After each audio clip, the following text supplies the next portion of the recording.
Bismillahirrahmanirrahim. Assalamu alaikum students. So the second topic of chapter 16 that are bones.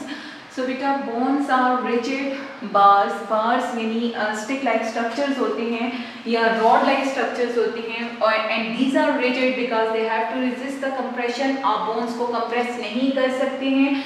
So these are rigid due to the presence of collagen and the collagen type 1 is present here because आपने cartilage में पढ़ा था कि cartilage में type 2 collagen होती है. So both soft होते हैं as compared to the bones. Bones are rigid balls and because they have to resist the compressions. आप किसी भी bone को compress नहीं कर पाते and strong. They are strong due to the deposition of the organic or inorganic matrix. जबकि आपने cartilage में strong को word use नहीं किया था क्योंकि cartilage में mineralization नहीं होती है यानी उसमें कैल्शियम और फॉस्फेट की deposition उसके मैट्रिक्स में नहीं होती. ठीक है. So these are strong and they are strong to resist the bending. अब देखिए आपकी जो आर्म है वो बेंड होती है. ठीक है. या आपकी जो लेग है वो बेंड होती है.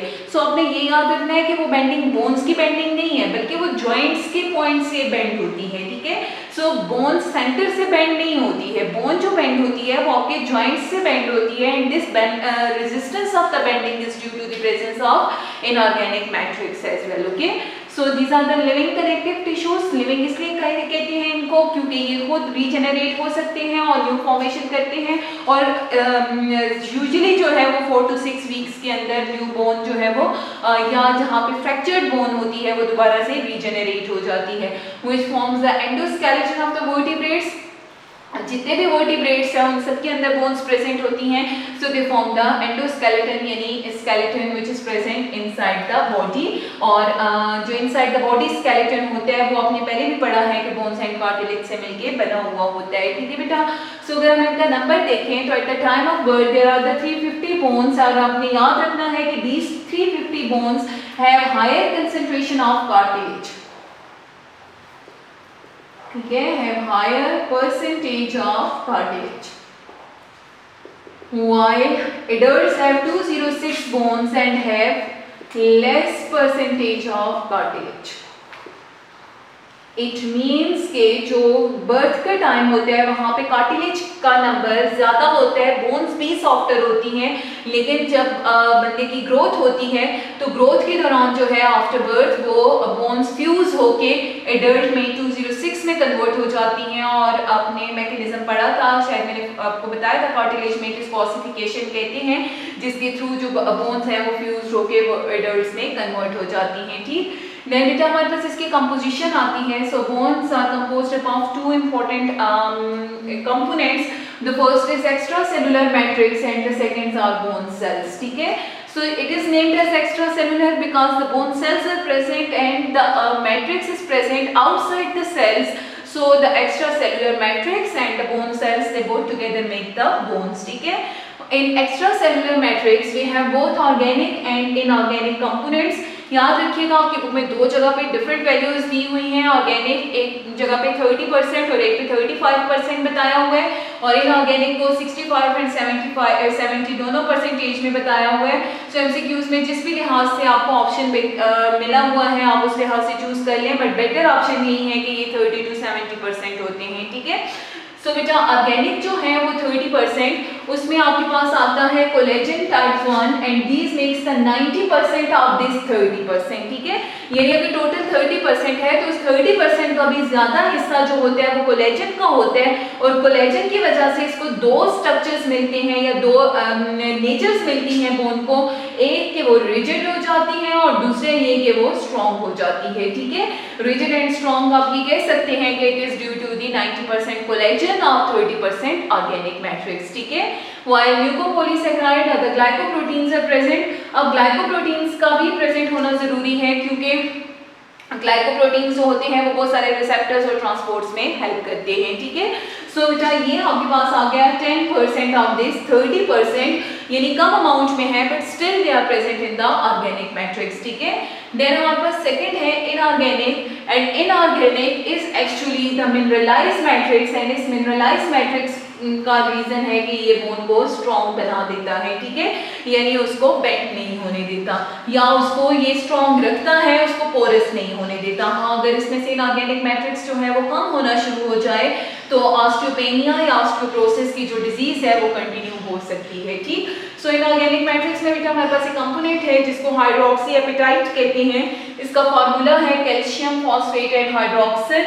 सो इट मींस कि इसका जो मेजर कंपोनेंट है वो क्रिस्टल्स ऑफ हाइड्रोक्सी एपेटाइट होते हैं, यानी कैल्शियम और फॉस्फेट के क्रिस्टल्स होते हैं, ठीक है। Along with that, sodium, potassium, magnesium chloride, bicarbonate and citric ions are also present here for performing the different functions, ठीक। देन हमारे पास आते हैं सेकेंड, जो कि इसके बोन सेल्स हैं, यानी लिविंग पार्ट। अगर आप इसको कह रहे हैं they are living connective tissue, so definitely they have the living cells and these cells are osteoblast, osteocytes and finally the osteoclast, ठीक है।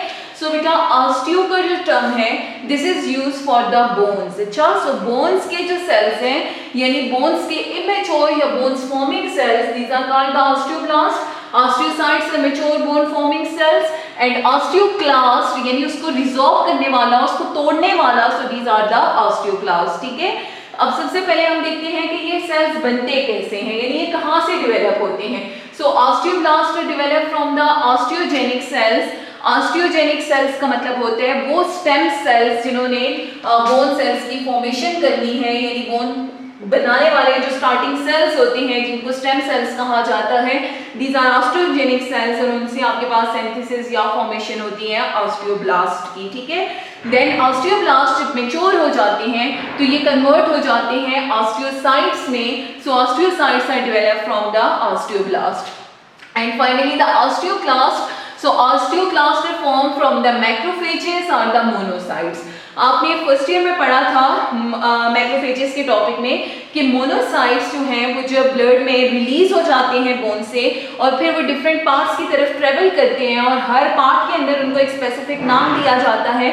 जैसे अगर वो स्किन में जाते हैं तो उनको लैंगरहैंस कहेंगे, ब्रेन में जाते हैं तो एस्ट्रोसाइट्स कहलाते हैं, लंग्स में जाते हैं तो एल्वुलर मैक्रोफेजेस आप उनको कहते हो बेटा। सो इसी तरह if they get mature first travelled and then mature into the bone cells, then हम इन मैक्रोफेजेस को बोलेंगे ऑस्टियोक्लास्ट, ठीक है। So the osteoclast is the term given to the monocytes when they are matured inside the bones, ठीक। Then हमारे पास nature है, so these are immature bone cells means they have to form the bones, ठीक है। These are the mature bone sales and these are the bone macrophages, ठीक है ना। सो हम ये कह सकते हैं कि osteoclast and osteocytes they both helps in the formation of bones while the osteoclast as they act as a bone macrophage, so definitely they have a role to resorb the bone or to kill the any pathogen coming inside the bones, ठीक है। Then बेटा हमारे पास roles आते हैं।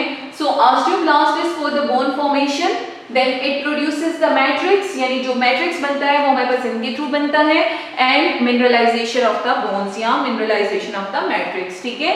और जो osteocytes हैं they have to maintain the mineralized content of the matrix, और ये क्यों होते हैं क्योंकि ब्लड से कंटिन्यूसली जो है वो कैल्शियम या फॉस्फेट उसका ट्रेवल होता है अकॉर्डिंग टू द हार्मोन्स, उनको हम अगले इस पॉइंट में डिस्कस करते हैं। while the osteoclast have the role in the bone resorption, bone resorption की जो टर्म है actually it is use for the demineralisation, यानी मिनरल्स को डिग्रेड करता है या मिनरल्स को यहाँ से रिमूव कर देता है। सो इट मीन्स कि ऑस्टियोक्लास्ट की ओवर प्रोडक्शन अगर हो रही है या ऑस्टियोक्लास्ट की ओवर एक्टिविटी हो रही है तो बोन्स जो है वो पोरस होना शुरू हो जाती हैं, जिसके रिजल्ट में ऑस्टियोपोरोसिस की डिजीज भी कॉज होती है, ठीक है।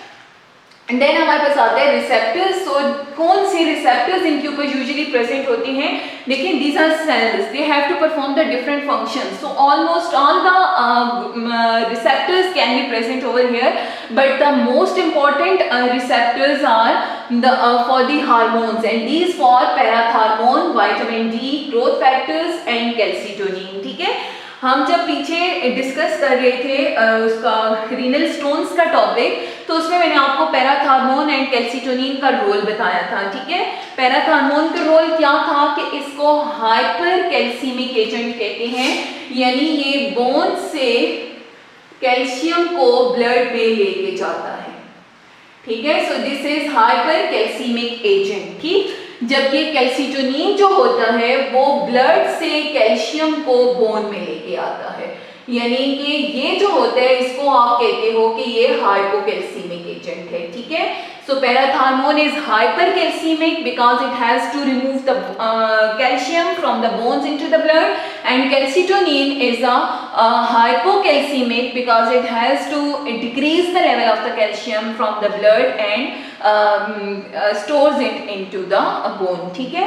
सो बेटा आप देखें, अगर हम ये कह रहे हैं कि यहाँ जो ऑस्टियोब्लास्ट है इनके ऊपर पैराथार्मोन प्रेजेंट है, रिसेप्टर्स प्रेजेंट हैं, ठीक है, क्योंकि आपको पता है हर हार्मोन की एक टारगेट साइट होती है, तो वो टारगेट साइट उस सेल के ऊपर प्रेजेंट अपने सरफेस मार्कर्स की वजह से बनती है। सो अगर यहाँ पे पैराथार्मोन के रिसेप्टर्स हैं तो पैराथार्मोन जब बोन के ऊपर आके एक्ट करेगा तो उस बोन में से कैल्शियम निकल के ब्लड में आ जाएगा। इट मीन्स के अगर मैं ये कहूँ कि पैराथार्मोन यहाँ पे स्टिमुलेट हो रहा है तो इट इज रॉन्ग, क्योंकि कैल्शियम अगर यहाँ से निकलना शुरू हो जाएगा तो फिर ये अपने फंक्शंस जो है mineralisation and production of matrix ये परफॉर्म नहीं कर सकेगा, ठीक है। सो पैराथार्मोन के रिसेप्टर्स तो हैं but here the inhibition of the parathormones occur, ठीक है।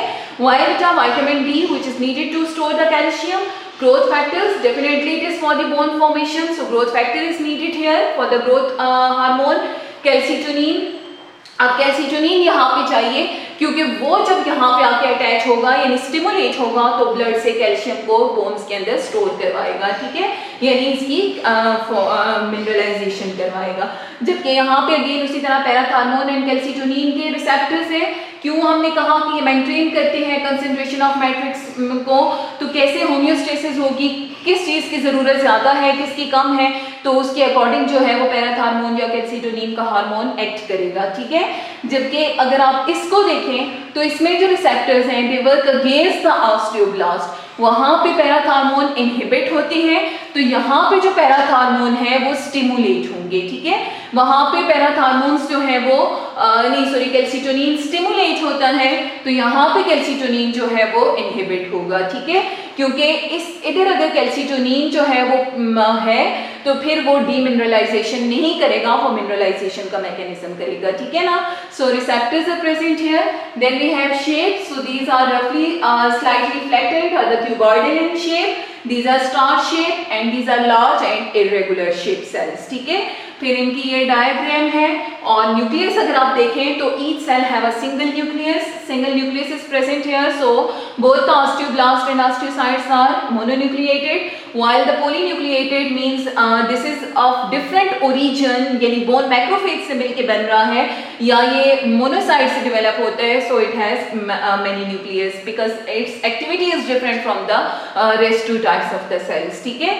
अब देखिए बेटा आपको अगर यहाँ पे नजर आए तो इसके साथ कुछ भी एक्सटेंशंस नहीं है, ठीक है, जबकि ये वाला जो सेल है इसकी एक्सटेंशंस है, और ये एक्सटेंशंस क्यों है, ताकि ये दूसरे सेल के साथ इस तरह से कनेक्टेड रह सके, ठीक है।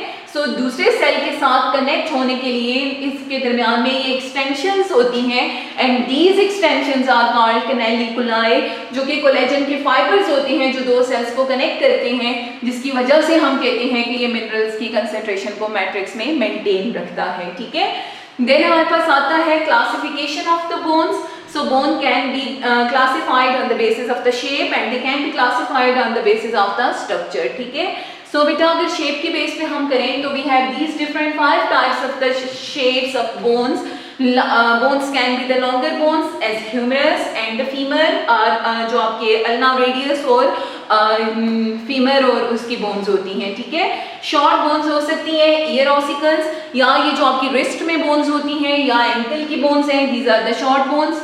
फ्लैट बोन्स आपके स्कल में नेक्स्ट टॉपिक में आप पढ़ेंगे कि स्कल की जितनी भी बोन्स हैं ऑलमोस्ट वो फ्लैट होती हैं, या स्टर्नम है जो कि चेस्ट बोन होती है वो भी फ्लैट एंड होती है। सीस्माइड आपके पास एक डिफरेंट नेचर की बोन है जो कि नी कैप है, यानी घुटने के ऊपर जो आपको कैप लाइक स्ट्रक्चर नजर आता है, दिस इज द सीस्माइड शेप, यानी एक इरेगुलर सी इस तरह की शेप होती है, ना तो आप इसको स्फेरिकल कह सकते हैं और ना ही ओवल कुछ कह सकते हैं, इसलिए ये एक डिफरेंट शेप है, सीस्माइड बोलेंगे। इरेगुलर है यानी जैसे आप वर्टिब्रल कॉलम के वर्टिब्रा देखेंगे या मैक्सिला मैंडिबल नेक्स्ट टॉपिक में उसकी अपने डायग्राम्स देखनी है तो आप देखें कि उनकी कोई इस तरह की प्रॉपर बोन की शेप नहीं होती है, so they have the irregular shapes, ठीक है। देन हमारे पास स्ट्रक्चर आता है, उसके बेस पे जब हम बोन को क्लासिफाई करेंगे तो या तो वो कंपैक्ट बोन होगी या स्पंजी बोन होगी। आपके पास बेटा एक सिंपल बोन है, आप उसको अगर हाथ में पकड़ें, स्पेशली जिस बोन में मैरो होता है, ठीक है, तो उस गोदे वाली बोन को आप ऊपर से जो उसका रीजन है, जो ऊपर वाली बोन होती है उसकी वो हार्ड बोन होती है, जिसको आप कंपैक्ट बोलेंगे, यानी वो पोरस होती है, ठीक है। और जो उसके अंदर का जो स्पंजी टेक्सचर होता है, यानी जहाँ पे सेल्स प्रेजेंट होते हैं मोस्टली, और कैल्शियम या आप ये कह सकते हो कि मिनरल्स की अमाउंट कम होती है, उसको आप स्पंजी बोन कहते हैं। सो अगर आप देखो तो स्पंजी बोन जो होती है वो इसके ऊपर आर्टिकुलेटेड जो रीजन्स होती हैं, जिनको एपिफाइसिस कहा जाता है, वहां पे प्रेजेंट होती है। और कंपैक्ट बोन जो है वो थ्रू आउट द लेंथ होती है, लेकिन इसकी ये जो शेफ्ट है या जिसको आप डायफाइसिस कहते हैं, जो लेंथ ऑफ बोन को भी डिटरमिन करते हैं, वहां पे प्रेजेंट होती है, ठीक है। सो बेटा ये जो ऊपर वाला आपको कंपैक्ट रीजन नजर आ रहा है, यानी हार्ड रीजन है, this is the compact bone, और अंदर जो पोरस रीजन, सॉफ्ट रीजन होगा, उसको आप स्पंजी बोन कहेंगे, ठीक। And last come the structure of the bone. So bones को अगर आप उसका स्ट्रक्चर देखें तो इसमें सबसे आउटर जो इसमें लेयर होगी उसको पेरियोस्टियम कहते हैं। जैसे आपने कार्टिलेज में पढ़ा था, पेरियोस्टियम 2 लेयर्स होती हैं। आउटर वहां पे भी फिब्रस थी जो कि फिब्रोब्लास्ट से बनी हुई थी और कोलेजन को प्रोड्यूस करती है। सेकेंड इनर लेयर थी, वहां पे कॉन्ड्रोजेनिक सेल्स थे कॉन्ड्रोब्लास्ट के, यहाँ पे ऑस्टियोजेनिक सेल्स है जिनको आप ऑस्टियोब्लास्ट कहेंगे, ठीक है। सो ये मींस कि वो अंदर की तरफ बोन्स की फॉर्मेशन करेंगे। देन आपके पास मैट्रिक्स आता है। So organic inorganic both components are present in the matrix. Haversian canals, यानी अगर आपके पास ये बोन है तो इसके अंदर स्पेशल जो कैनाल्स होती हैं जिनको आप हेबरसन कैनाल कहते हैं, और इस हेबरसन कैनाल में से नर्व्स और ब्लड वेसल्स जो है वो पास होती हैं, और उसके साथ ऐसे इनकी एक्सटेंशंस होती हैं या कैपिलरीज होती हैं जो कि बोन के अंदर कनेक्टेड होती हैं, ठीक है। और इसी वजह से ये होम्योस्टेसिस का रोल भी प्ले करती हैं। देन लाक्यूनाई है। लाक्यूनाई जैसे आपने कार्टिलेज में कहा था कि वो स्पेसिफिक स्पेस जहाँ पे सेल्स प्रेजेंट होंगे, यानी अगर यहाँ पे सेल प्रेजेंट है तो दिस इज कॉल्ड द लाक्यूनाई, ठीक। एंड कैनेलिकुलाई हैं विच आर द एक्सटेंशंस, जो हमने यहाँ पर डिस्कस किया था कि यहाँ पे जो मेजर सेल्स होती हैं these are the osteocyte cells. So osteocyte cells have the collagen fibre extensions which are called the canaliculi. So last is the role of the bones, और बोन्स के रोल क्या है कि ये हमें प्रोटेक्शन देती हैं, जैसे हमारा स्कल या जो भी हमारे प्रोटेक्टिव ऑर्गन्स हैं, रिब केज या वर्टेब्रल कॉलम, वो बनाती हैं ताकि स्पाइनल कॉर्ड को, लंग्स, हार्ट को या हमारे ब्रेन को प्रोटेक्शन मिले। इसके अलावा ये जो है वो हमारे होम्योस्टेसिस को मेंटेन करते हैं, और specially homeostasis of phosphorus and calcium. और फिर बेटा एक इम्पॉर्टेंट रोल इनका ये होता है कि ये आपके जो प्रोटेक्शन है बॉडी की, या सपोर्ट होती हैं जो आपकी डिफरेंट एंगल्स में, आपका एक्सियल स्केलेटन है या पेंडिकुलर स्केलेटन है, उसकी फॉर्मेशन करेंगे ताकि जो आपकी बॉडी है उसको एक फ्लेक्सिबल, या जो आप ये कह सकते हो कि एक एक्सेस या फ्रेमवर्क मिल सके। So that was about bones. Have a nice day.